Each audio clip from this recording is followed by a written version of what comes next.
Hey guys, I wanted to come on here and talk about this story that happened in Charlotte, North Carolina, late last month, where you had a meth head woman who was actually high on drugs, and she killed 3 people in a crash. They're saying she's set to face a judge, but I want you guys to notice once again how, as they titled this story, they're just simply saying a woman who ran a red light killed 3 in a crash, okay?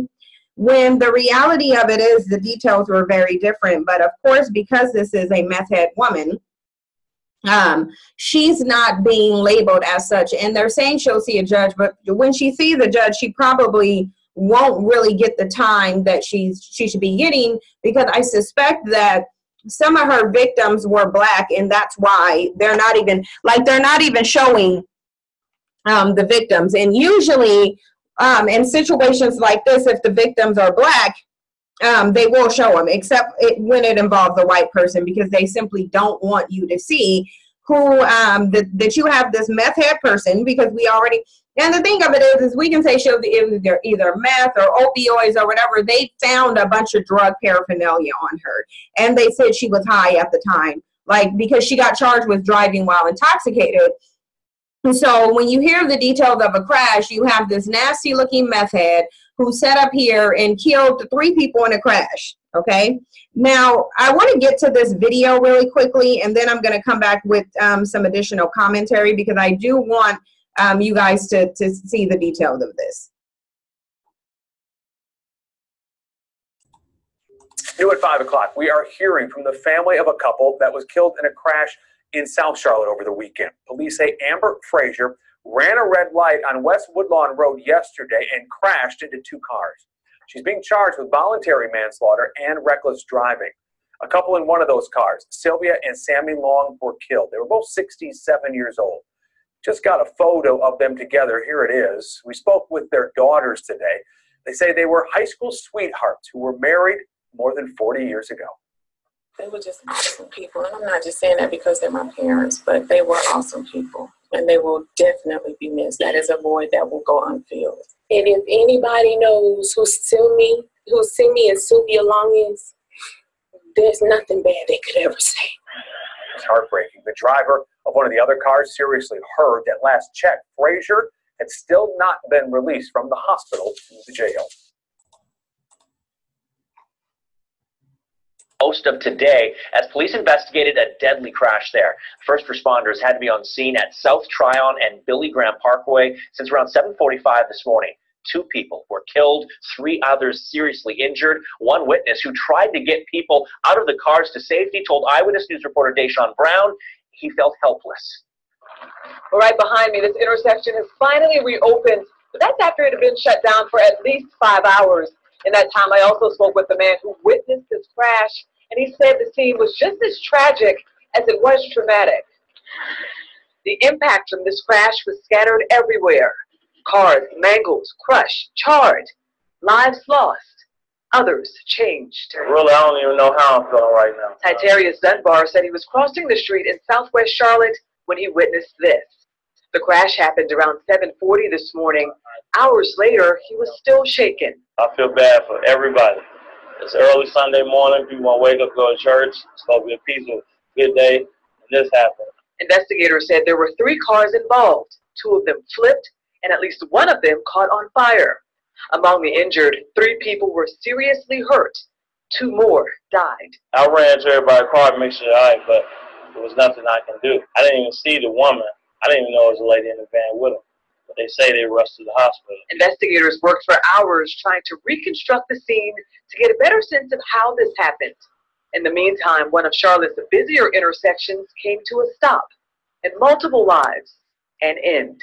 Ain't much what can you say, you know what I'm saying, somebody lose their life. Right now, investigators are also working through how this crash happened. We're also working to get more information on the people who were hurt. Reporting in Southwest Charlotte, Deshaun Brown, Channel 9 Eyewitness News. All right, thank you, Dick. Now, you saw those videos, so just like I suspected. Now, this is the meth head, and she looks like a meth head who caused this crash, okay?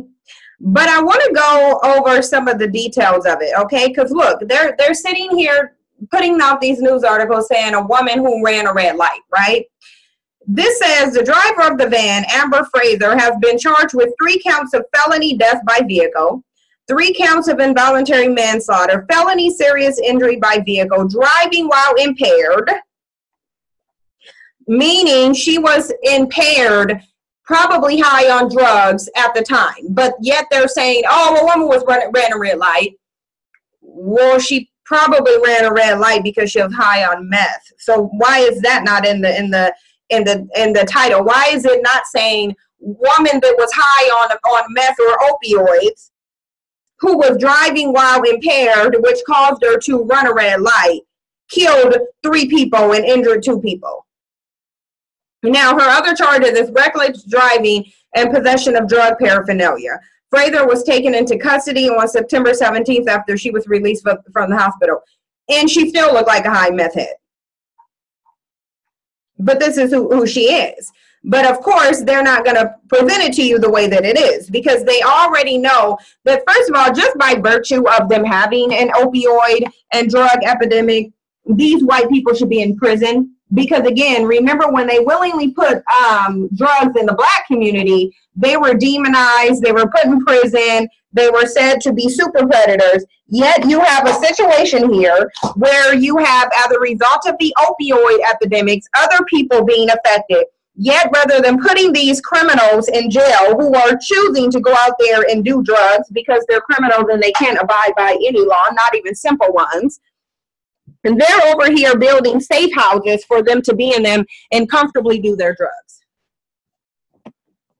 Yet the main victims of the war on drugs that was put in the black community are black men, and they're not doing anything about it.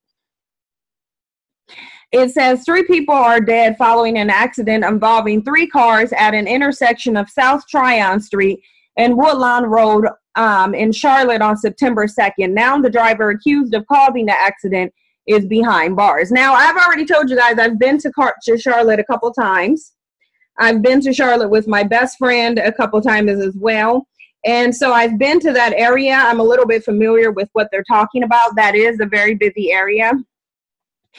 But the thing of it is that this woman should be looking at a death sentence. That's just a reality. And she really shouldn't even be, she should not be being charged with involuntary homicide. Because the thing of it is when you do drugs, when you're impaired, and then you get behind the wheel of a car, you have to be planning to kill somebody. You have to be planning to kill somebody. But just like that affluenza teen who was white and who killed 5 people, she's probably going to get a light sentence too, because 2 of her victims, the 2 dead, were black. Around 7:40 a.m., officers with the Charlotte-Mecklenburg Police Department located a 2006 Ford Mustang with heavy front end damage, a 1998 Ford Econoline van, and a 2003 Lincoln Aviator. Medic pronounced the driver, 67-year-old Sylvia Long, and the front seat passenger, 67-year-old Simi Long, of the Lincoln Aviator, dead on the scene. Well, the only thing that's good about this is that one of them didn't have to experience the news that the other one died. They got to die together. Because I couldn't imagine if someone came and told me that my husband or my wife had been murdered because a meth head got behind the wheel of a car and decided, and mind you, they're saying she ran a red light, but she was actually, if you look at the reports, she was actually driving extremely fast. She didn't even try to stop. She didn't even try to stop. The driver and passenger of the Ford Econoline van and the driver of the Ford Mustang were all transported to Carolina's Medical Center in critical condition. On September 7th, the front seat passenger of the Ford Econoline van, Michael Bradley Jr., passed away at Atrium Health from the injuries he sustained in the wreck. So that's the 3rd person she killed. According to CMPD, the Ford Econoline van was traveling west on West Woodlawn Road at a high speed and failed to stop at the traffic signal. So not only was she speeding, she was high on meth probably, yet they're in the title saying she simply ran a red light. because they don't even want to tell you the gravity of what she did, that there is a raging opioid epidemic that contributed to the lives of other people because the government has failed to really address the issue. And the reason why the government's not addressing the issue is because Black people aren't addressing it. Black people aren't really doing whatever they can to deal with this issue the way they need to. The Ford Mustang entered the intersection at the same time as the Ford Econoline, and the two collided. The Ford Econoline then veered to the right, striking the Lincoln Aviator, which was traveling south on South Tryon Street. The Ford Econoline and Lincoln Aviator rolled onto their sides and came to a stop in the grass on the northwest corner of the intersection. And you guys saw in the news clips how devastating that looked. Both the driver and front seat passenger of the Lincoln Aviator were wearing both their seatbelts at the time of the crash. The driver of the Ford Mustang was wearing a seatbelt. The driver of the Ford Econoline was wearing a seatbelt, but the passenger was not. Okay. Authority believes excessive speed and failure to stop at the red light were the factors that caused the crash. No, it's probably her meth and whatever drug she was on, which chances are was an opioid. That was what caused the crash. Because the thing of it is her excessive speed. When you're high on a drug, you don't have depth perception. Your ability to calculate speed is going to be impaired. So no, her drug use that she willingly decided to engage in is what caused this crash, yet you hear nothing about it. And now you have two Black people who lost their family because this disgusting meth head decided to be on meth and drive. And really, if that was my family, I'd be suing the government, because I would get a private person. I would have them do a toxicology report on her and guarantee some opioids is going to be in her system, and I will be suing the government for failing to address this opioid issue in the white community, and now my Black parents are dying. I'm telling y'all, let something like this happen to me. Hopefully the ancestors will protect my family from anything like this happening, but I'm telling you, if they do, I'm waging a war. I'm waging an all-out war on this government, because the thing of it is these meth heads should have been thrown in jail. Just like they put Black people in jail, meth heads should be in jail. Yet they're making safe spaces, and now a Black couple lost their lives because a meth head decided to get behind the car and murder them. And now they're not even acknowledging the fact that she was on meth. They're simply sitting here saying she ran a red light. But you guys let me know what you think. Thank you for your support, and I'll see you in the next video.